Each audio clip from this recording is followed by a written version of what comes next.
Ma'am ngasi card reading ama tawse ko card reading se live tha om se yeng se haidi ai kaino masum khan se ko haidi 3 months da isha isha na kaino khan ba lai ram ba ko haidi exam gi da haira se ko exam for example oina June gumba da kai da exam tha ga da ba ngai kai haira se natraga haidi thaba inkhang gi oiro June da ga thaba ki exam gumba ta ba natraga de sum aina khalli ba aina ningi ba se haira se ba se da hajik se May ni no ko haidi May June July pa ba da inkhong khan ba po da ma haira se adu gi po to kamai karam among the guidance lake khot ke hadi yani or ya roi chances kyam wange khot ke have mai taro ye mina se ko ado si se akoi gi keno taw se yeng ba se kaino gi matung ina hape yeng se ko hadi ai ipok numit tu gi matung ine se ko ha manu mai jing de gi ho se ko nai thana पास नु खाइदो पखोटपदो हाइदे लोइना मग हे palm Basu याव बने crystal से मखक citrine गा canoe गा clear quartz का गेंग को मतन the पुंगलंग lung हे अनि मग हे अनि दुल खनमंग खंग द बखोट बदो आइ तरो गा हाइदे ग्रुप खाइदो पखोटपदो अदु न तबिदा जस्ट आई पोक नु मिने आई नु माइजिंग ने आई निंग दो गा बने एले बने हार गा माइ तरो गा दु गी मोंग दिंग न बको अदो फाइ हम बदा खोइ कैनो गी येंग से को नु माइजिंग पोक ngai gi oina la ka dori ba thaum sida aina khali ba kholi ba ma'am से को अदो हाइदे aina ningi ba पोतो विश तो सु हाइदे को हाइदे positive affirmations hamaga loina na itho mo comment ai exam clear oire ai na ba phare ai gi thabak yam phajana growth lae ai gi business ai di shi phaw shit le khole have na jingba da mai tawra ko ado sidagi ai lo thok jare ko no mai pok ngai gi oina la ka dori ba thaum ko la ke dori ba thaum ai no mai jing ne ai samang no mai jing gi thaum se kamai to roga lega da ge ha metam da hadi May June July se ai gi business oiro ai ge tai le ri ba thaba in khang ai gi ventures ke ka tori ba khole ma'am se kamai to ga da ge khoka da ge ha ba do gi matang di minar se ko khwai hamba Sunday ko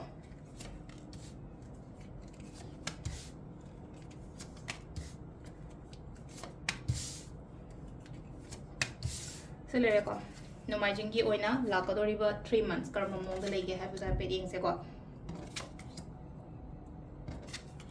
ki ga nu ga thabak taw matam da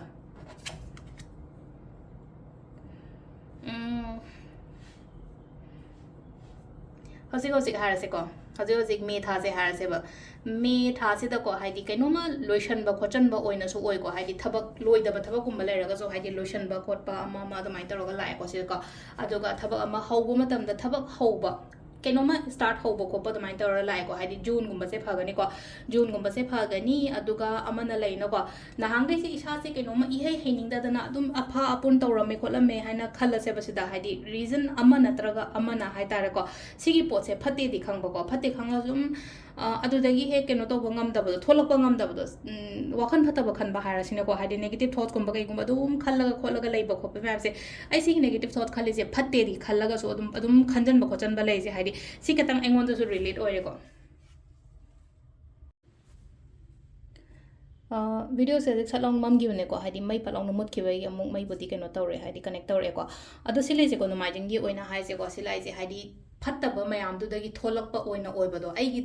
isha na in hires ne ko haidi tumba da oiro chaba da oiro na traga isha gi care lobo da hires ne ko yamna ignorance da oina khalla se bana hange adu taraga di haidi adumba mayam du dagi tapna tholak pa khot pa mai taraga le ko la kadori ba tha ahum se yam phana lai ko sila 3 of cups lai ko 3 of cups means ai sida le raga di haidi achievement du ne silai je hai tar ko thaba ama to matam dam ai pak pa mongol oiba khot pa mai toro ko lam tu chat pa khot pa ama mayam piri ko sida nupi se yamna relax oiraga haidi tumma ga su lai tra maka ai gi thabak mayam se loi na loishalaga ai potha bagumba su oibado maka hadi sigi laktoiba 3 months ko yam phajana thaba inkhang to biyo ko thaba inkhang to raga aina sile je hadi completions complete kumba su oi ko aduga traveling gumba kai gumba dumaina khara hai tar ko lam khara chat pa khopa dumba su piri 3 of cups su lai ko 3 of cups means celebrations ni ko se lai se ko aduna thaba inkhang to matam da mai pa agati celebrate to ina mayam punna celebrations gumba kai gumba to mina ba to ko adu sida leina ko isa sida ngasai gi khara amumuk kaino thingba khotpa di ngasai nupa se ngasai mai sida lepaga sagon mayam sina grong chenjalaga leraga ma se yamna calmly lepaga di leyeba sida nupa se yam ko hadi lepaga nena tana lepaga di le hadi ki ba khotpa kemta tawdaba to amaka e tholak ke da sida gi ki gano habane yam sengna haraga di tapna thokpirak ko mathak sida su yamne hadi nong lei nuksi sitpa gi type ta amaka tu tawdra amaka hadi ngasai nuksi se urunga ga hadi pakhat kanu basida ko pakhatana hadi situations lei ba kholi pa mayam do phajana calmly handle gumba to bi ba ko aduga silai ko ꯍꯥꯏꯗꯤ 3 of Cups ꯃꯤꯁꯦ ꯖꯒꯣꯏ ꯁꯥꯗꯅ ꯈꯣꯠꯇꯅ ꯅꯨꯡꯉꯥꯏꯅ ꯑꯗꯨꯃꯥꯏꯅ ꯂꯩꯔꯤꯀꯣ ꯑꯗꯨꯅ ꯊꯕꯛ ꯏꯪꯈꯥꯡ ꯇꯧꯕ ꯃꯇꯝꯗ ꯀꯩꯅꯣ ꯇꯧꯕ ꯁꯤꯁꯤꯅ ꯍꯥꯏꯗꯤ ꯀꯩꯅꯣꯅꯦꯀꯣ ꯕ꯭ꯂꯣꯀꯦꯖꯦꯁꯁꯦ ꯍꯥꯏꯗꯤ ꯁꯤꯗꯒꯤ ꯊꯣꯛꯂꯛꯄ ꯑꯣꯏꯅ ꯑꯣꯏꯀꯣ ꯑꯗꯨꯗꯨꯅ ꯁꯤꯗ ꯗꯦꯚꯤꯜ ꯂꯥꯛꯑꯦꯅ ꯈꯜꯂꯒꯁꯨ ꯗꯦꯚꯤꯜꯁꯦ ꯀꯩꯁꯨ ꯀꯥꯏꯗꯦꯀꯣ ꯁꯤ ꯂꯥꯛꯏꯁꯦꯀꯣ ꯍꯥꯏꯗꯤ ꯐꯒꯠꯂꯛꯄ ꯑꯣꯏꯅ ꯑꯣꯏꯀꯣ ꯀꯩꯅꯣ ꯇꯧꯕꯅꯤꯅ ꯑꯗꯨꯒ ꯂꯥꯁꯇ ꯋꯥꯔꯜ ꯀꯥꯔꯗ ꯂꯥꯛꯑꯦꯀꯣ ꯋꯥꯔꯜ ꯀꯥꯔꯗꯁꯦ ꯑꯩꯅ ꯁꯤ ꯍꯥꯏꯕꯗ ꯀꯝꯄ꯭ꯂꯤꯁꯟꯁꯀꯨꯝꯕ ꯑꯣꯏꯕꯗꯣ ꯑꯩꯅ ꯉꯁꯥꯏꯒꯤ ꯊꯥ ꯑꯍꯨꯝꯁꯤꯗ ꯑꯩꯅ ꯈꯜꯂꯤꯕ ꯈꯣꯠꯂꯤꯕ ꯃꯌꯥꯝꯁꯦ ꯂꯣꯏꯅ ꯑꯣꯏꯔꯒꯗꯤ ꯅꯦꯅꯥ ꯇꯥꯅ ꯑꯩꯗꯣ ꯄꯣꯊꯥꯔꯒ ꯂꯩꯔꯤꯅꯤꯅꯀꯣ ꯃꯥꯁꯦ ꯑꯃꯈꯛ ꯑꯗꯨꯅꯤꯗ ꯁꯤ ꯂꯥꯏꯁꯦꯀꯣ ꯑꯗꯣ ꯁꯤ ꯂꯩꯔꯦ ꯑꯍꯥꯟꯕꯒꯤ ꯅꯣꯡꯃꯥꯏꯖꯤꯡꯒꯤ ꯑꯣꯏꯅ ꯍꯥꯏꯔꯒꯗꯤꯀꯣ ꯃꯊꯪꯒꯤ ꯅꯤꯡꯊꯧꯀꯥꯕꯒꯤ ꯑꯃꯨꯛ ꯌꯦꯡꯃꯤꯟꯅꯔꯁꯦꯀꯣ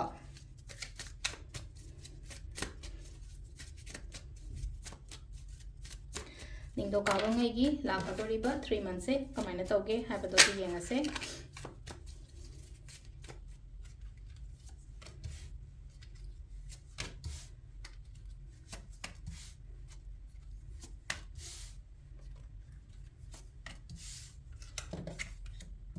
ꯁꯤꯁꯤꯅ ꯃꯟꯗꯦ ꯄꯣꯛꯄ ꯃꯤꯉꯩꯒꯤ ꯑꯣꯏꯅꯅꯦꯀꯣ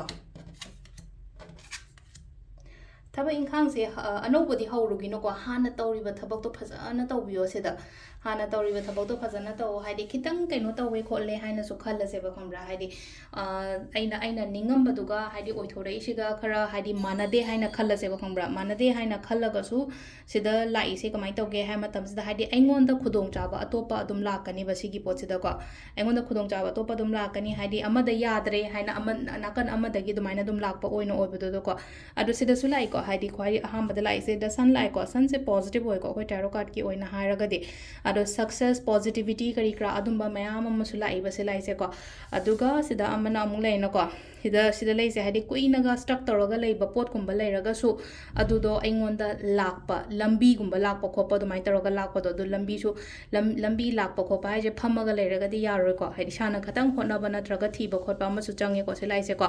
ꯑꯗꯨꯒ ꯑꯃꯅꯀꯣ ꯀꯩꯝꯇ ꯈꯪꯗꯕꯤꯗ ꯃꯤꯉꯣꯟꯗ ꯕ꯭ꯂꯥꯏꯟ ꯇ꯭ꯔꯁ ꯇꯧꯕꯁꯨ ꯌꯥꯗꯦ ꯊꯕꯛ ꯑꯅꯧꯕ ꯍꯧꯕꯁꯨ ꯌꯥꯗꯦꯀꯣ ꯑꯗꯨꯒ ꯈꯔ ꯑꯃꯗꯅ ꯑꯩꯅ ꯍꯧꯖꯤꯛ ꯍꯥꯏꯁꯦ ꯅꯨꯡꯉꯥꯏꯇꯕ ꯈꯣꯠꯇꯕ ꯂꯩꯔꯤꯕ ꯈꯣꯠꯂꯤꯕ ꯃꯌꯥꯝꯁꯦ ꯍꯥꯏꯇꯥꯔꯦꯀꯣ ꯈꯟꯒꯅꯣ ꯍꯥꯏꯗꯤ ꯁꯤ ꯁꯣꯝꯗ ꯌꯥꯗ꯭ꯔꯒꯁꯨ ꯁꯣꯝꯗ ꯌꯥꯅꯤꯗ ꯍꯥꯏꯅ ꯑꯗꯨꯃꯥꯏꯅ ꯇꯧꯔꯒ ꯈꯟꯕꯤꯕꯀꯣ ꯁꯤꯁꯤꯅ ꯑꯩꯈꯣꯏꯒꯤ ꯅꯤꯡꯊꯧꯀꯥꯕ ꯅꯨꯃꯤꯠꯀꯤ ꯂꯩꯔꯦꯀꯣ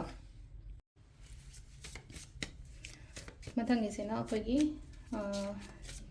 ꯀꯩꯅꯣꯒꯤ ꯂꯩꯔꯦꯀꯣ ꯅꯤꯡꯊꯧꯀꯥꯕꯒꯤ ꯂꯩꯈ꯭ꯔꯦ ꯂꯩꯕꯥꯛꯄꯣꯛꯄ ꯅꯨꯃꯤꯠꯀꯤ ꯑꯃꯨꯛ ꯌꯦꯡꯃꯤꯟꯅꯔꯁꯤꯀꯣ ꯂꯩꯕꯥꯛꯄꯣꯛꯄ ꯅꯨꯃꯤꯠꯀꯤ ꯂꯥꯛꯀꯗꯧꯔꯤꯕ 3 ꯃꯟꯊꯁꯦꯀꯣ ꯑꯩ ꯀꯩꯅꯣꯝꯃ ꯈꯜꯂꯒꯗꯤ ꯑꯗꯨꯒꯤ ꯄꯣꯠꯇꯨꯒꯤ ꯃꯇꯥꯡꯗ ꯁꯨꯝ ꯈꯜꯂꯒ ꯁꯨꯝ ꯌꯦꯡꯁꯦꯀꯣ ꯊꯕꯛ ꯏꯪꯈꯥꯡꯒꯤ ꯑꯣꯏꯔꯣ ꯕꯤꯖꯤꯅꯦꯁꯀꯤ ꯑꯣꯏꯔꯣ ꯅꯠꯇ꯭ꯔꯒ ꯍꯥꯏꯗꯤ ꯂꯥꯏꯔꯤꯛ ꯂꯥꯏꯁꯨꯒꯤ ꯑꯣꯏꯔꯣ ꯑꯇꯩ ꯁꯨꯝ ꯍꯧꯖꯤꯛ ꯑꯩꯒꯤ ꯄꯔꯁꯣꯅꯦꯜ ꯂꯥꯏꯐꯇ ꯂꯩꯔꯤꯕ ꯈꯣꯠꯂꯤꯕ ꯁꯤꯒꯨꯝꯕ ꯃꯌꯥꯝꯁꯤꯒꯤ ꯃꯇꯥꯡꯗ ꯑꯣꯏꯔꯁꯨꯀꯣ ꯁꯤꯁꯤꯅ ꯑꯩꯈꯣꯏꯒꯤ ꯂꯩꯕꯥꯛꯄꯣꯛꯄ ꯅꯨꯃꯤꯠꯀꯤꯅꯤꯀꯣ ꯂꯩꯕꯥꯛꯄꯣꯛꯄ ꯅꯨꯃꯤꯠꯀꯤ ꯑꯣꯏꯅ ꯁꯤꯗ ꯂꯥꯛꯏꯁꯦ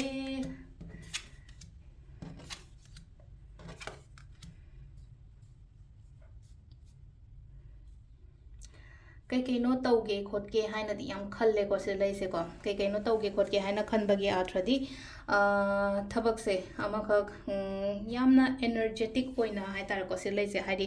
ꯔꯤꯛꯁ ꯂꯧꯕꯁꯨ ꯔꯤꯛꯁ ꯂꯧꯔꯒ ꯇꯧꯒꯦ ꯍꯥꯏꯅꯁꯨ ꯈꯔꯁꯨ ꯈꯜꯂꯦꯀꯣ ꯁꯤꯗ ꯂꯥꯛꯏꯁꯦ ꯔꯤꯛꯁ ꯂꯧꯔꯒ ꯍꯥꯏꯗꯤ ꯌꯦꯡꯉꯨꯅꯤ ꯁꯤꯗꯅ ꯍꯥꯏꯗꯤ ꯃꯤꯠ ꯄꯨꯟꯁꯤꯜꯂ 10 ꯀꯥꯞꯄꯦꯀꯣ ꯃꯤꯠ ꯄꯨꯟꯁꯤꯜꯂ 10 ꯀꯥꯞꯄꯤꯁꯦ ꯑꯃꯈꯛ ꯀꯩꯅꯣ ꯇꯧꯒꯅꯨꯀꯣ ꯁꯤꯗ ꯂꯩꯅꯀꯣ ꯍꯥꯏꯗꯤ ꯁꯨꯃꯥꯏꯅꯃꯛꯁꯨ ꯇꯧꯕ ꯌꯥꯗꯦꯀꯣ ꯃꯤꯠ ꯄꯨꯟꯁꯤꯜꯂ 10 ꯀꯥꯞꯄꯁꯦ ꯑꯃꯨꯛꯀ ꯍꯥꯏꯗꯤ ꯀꯔꯣꯝꯗ ꯄꯥꯟꯗꯣꯏꯅꯣ ꯀꯔꯣꯝ ꯆꯠꯇꯣꯏꯅꯣ ꯈꯪꯗꯕꯗꯣ ꯑꯃꯨꯛꯀ ꯑꯗꯨꯅ ꯀꯟꯐ꯭ꯌꯨꯖꯟꯒꯨꯝꯕ ꯂꯩꯒꯅꯤꯀꯣ ꯑꯗꯨꯅ ꯍꯥꯏꯗꯤ ꯀꯟꯐ꯭ꯌꯨꯖꯟ ꯍꯥꯏꯗꯤ ꯁꯤꯁꯤꯅ ꯍꯥꯏꯗꯤ ꯕ꯭ꯂꯥꯏꯟ ꯇ꯭ꯔꯁ ꯇꯧꯕꯗꯤ ꯌꯥꯗꯕ ꯃꯤꯉꯣꯟꯗꯀꯣ ꯍꯥꯏꯗꯤ ꯃꯤꯉꯣꯟꯗ ꯕ꯭ꯂꯥꯏꯟ ꯇ꯭ꯔꯁ ꯇꯧꯕꯗꯤ ꯌꯥꯗꯦ ꯑꯗꯨꯒ ꯏꯁꯥꯅꯁꯨ ꯂꯩꯅꯣ ꯈꯤꯇꯪ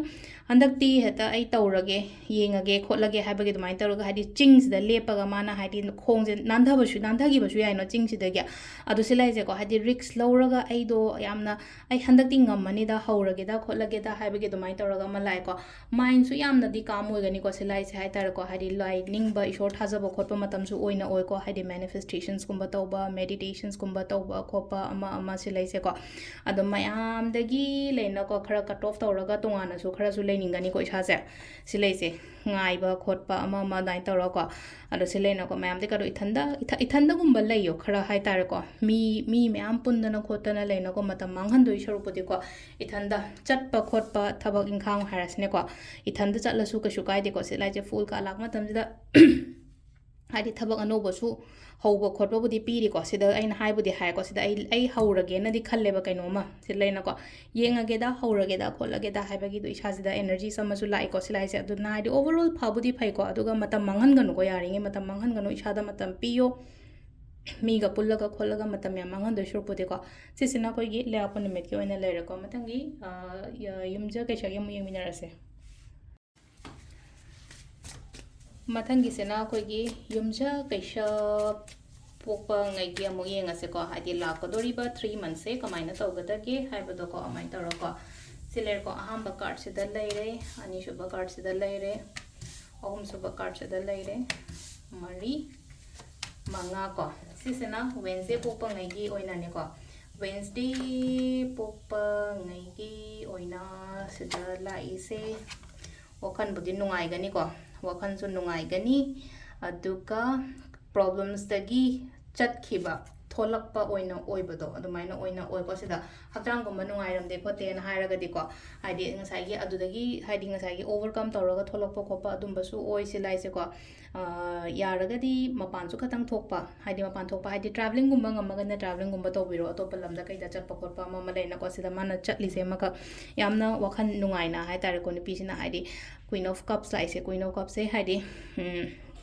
mood yam nungai na kaino ma haidi kadai to no ma chatpa khopa gi mong da lai ko khoi first lai se ko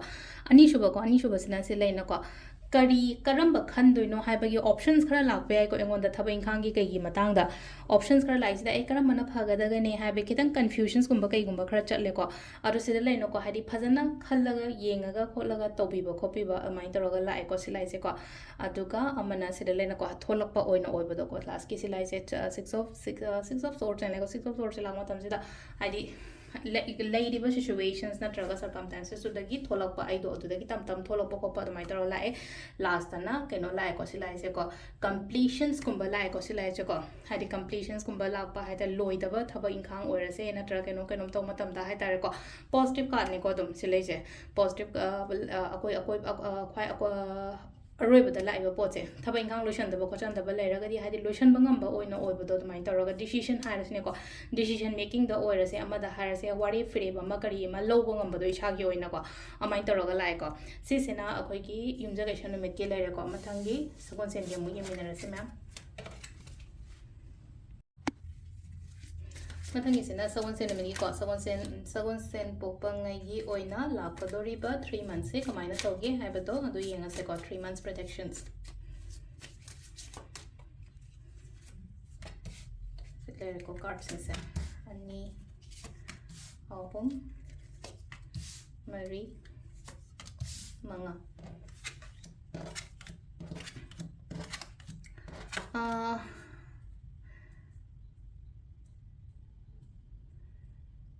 sida laiba kaino se ko competitions di amna di lai gani ko handaki kaino se challenges competitions kumba di amna laiba adubu ko hono ko yamna haidi hona raga di engonda aina hona ri do lemna mangdaba oina oiba do thaba inkhang gi da oiro magi da oiro ko silaina ko haidi hona ba sidanga sai punna hona mina ba su akai ba kemta leite ba punna hona bi de as a team oina na traga kaino oina hai tar ko punna hona ba khot ba amai taraga lai ko silai se ko punna hona mino aina hona ri ba aina tawri ba ko ri ba adugi mahei soidana phangani ko imung manung phajan nungsi chana leiba ko pa dumaina piri ko family happy family secure family ena dumai taraga lai ko silai se ko aina khanba aina ningba khotpa adumba leraga su leina ko hadi thungbaga oibodo maka masak thopa pot kumba kai kumba su lakpa su yai ko sida hadi adagi kuina ga sum khallaga di leiba hadi si se aina oira ai gi damakta oira di phani ko natraga hadi si se aingonda phangadi phani ko kaina dumaina khanba ai leraga di adugi pot tu so hadi work to biyo ko hadi kok thada biyo hai tare kok thada biyo energy thada biyo isha gi effort thada biyo adu taraga di hadi phangba oina oiri ba sida lai se ko mina kari hairi kari ngangi kemta taruno tasanaruno dum aigi tawum tokpodo phajana dum tawbiba sida lai se ko mina kari hai kari ngangi ai matungda ngangna ba khotpa sugum mayam se matungda ngangna badi ngangni ngangna jasu no na khandoga hai tare ko silai se aduna haidi silai se aigi tawum thokpa ai na hoji tawri ba thaba inkhang se to ko haidi fully hai tare ko haidi kaino taraga with discipline ga loina na adumaina thabak tawbiu ko adong sai competitions challenges kari kra laiba mayam se aina ngamda ya de haina su dumaina khanbiu ko sisina ko gi sagon sen popa ngai oina oire ko last ki irai ga thangjaga tangai ko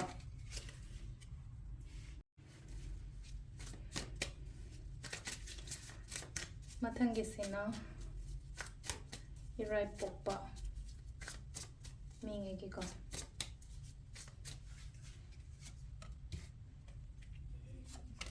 irai popa mingi gi coming 3 months se kamaina tawgada ge haibado hape yenga se ko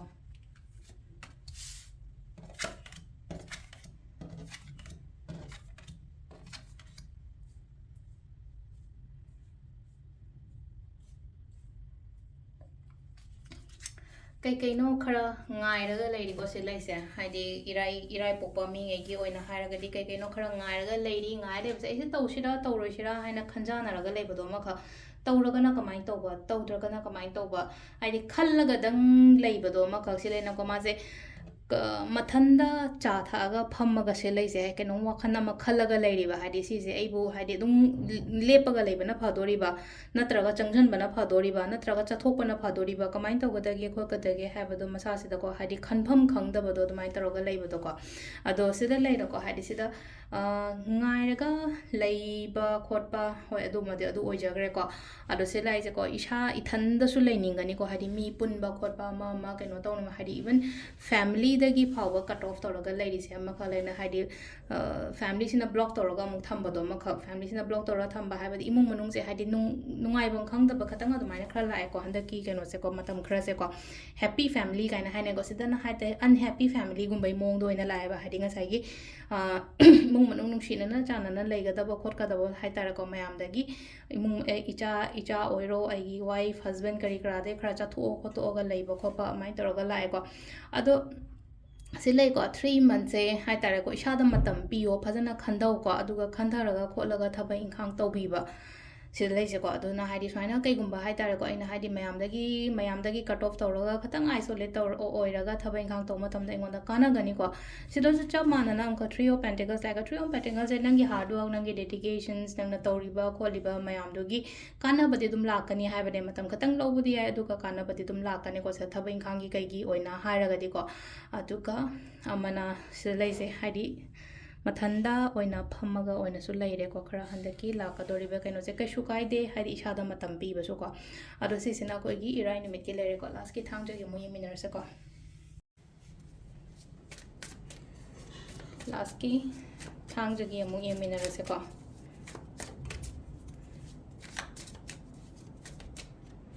ꯊꯥꯡꯖꯒꯤꯁꯦ ꯀꯥꯔꯠꯁꯦ ꯂꯧꯊꯣꯛꯆꯔꯒꯦ ꯁꯤꯗ 3 4 5 ꯁꯤꯅ ꯁꯦꯇꯔꯗꯦ ꯄꯣꯛꯄ ꯉꯩꯒꯤ ꯑꯣꯏꯅ ꯂꯩꯔꯦꯀꯣ ꯁꯦꯇꯔꯗꯦ ꯄꯣꯛꯄ ꯉꯩꯒꯤ ꯑꯣꯏꯅ ꯁꯤꯗ ꯂꯥꯛꯏꯁꯦ